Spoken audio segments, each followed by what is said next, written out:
mở pin nè xua tích mở là ấy pe để cây bay kia hay phẹp mà pin nè anh hút chất á là để cây xong bay cho ok តាមមកណាតា លេះមែនតែថាបងអត់ល្អគ្រប់គ្រាន់ទេអត់ស័ក្តិសមនោះណា hay trong bạn đông bị đau hay mà do anh thở ấy chứ hả ធ្វើអីឆ្ងល់ មួយ ណា ទៀតមួយទៀតមួយទៀតមួយទៀត ok ប៉ាម៉ាក់ខ្ញុំអត់ឲ្យមានស្នេហាហើយស្អប់ទៀតហ្មង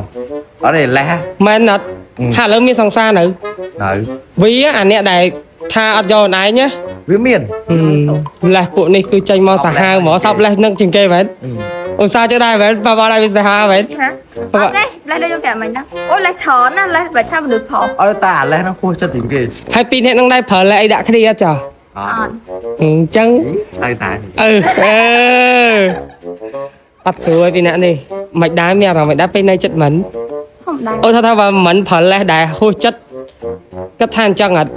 ថាមិន ôi thao ngày nào môi mẩn đừng ai phở lại hôi chất chân ấy អូ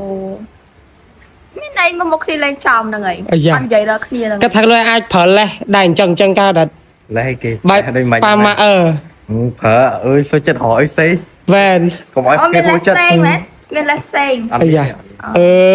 ai tao biết là xây thời đó បងប្អូននេះសម្រាប់បងប្អូនដែលគាត់ចង់បានសាំងស្រូបដែលល្អអ្នកនរគ្នាកុំភ្លេច brand នេះបងប្អូននេះនិយាយមកគូល្អប្រើខ្លាំងមែនតើសំខាន់ណាស់អ្នកនរគ្នារបៀបថាបងប្អូនថារបៀបការពារពលឺថ្ងៃជួយការពារស្បែកមុខបងប្អូនកុំឲ្យឡើងរោអីអញ្ចឹងអ្នកនរគ្នាសំខាន់ដាក់លើស្បែកមុខគូឡងត្រជាក់ហ្មងបងប្អូនសម្រាប់សាំងស្រូបនេះបងប្អូនប្រើពីក្រោម make up គឺល្អខ្លាំងមែនតើហ្មងហើយសម្រាប់បងប្អូនដែលគាត់ចង់បាន BB ដែលល្អអ្នកនរគ្នាលាបហើយបិទបាំងស្នាមលាបហើយចូលមុខបងប្អូនបានល្អជួយការពារពលឺថ្ងៃអ្នកនរគ្នាអាចប្រើពីមុខនេះបានសំខាន់ទៅណាផ្លែផ្លែគឺងាយស្រួលខ្លាំងមែនតើបងប្អូនទាំងអស់គ្នានិយាយមែនគូអូយឲ្យ10លើ10បងនិយាយមែនហ្មង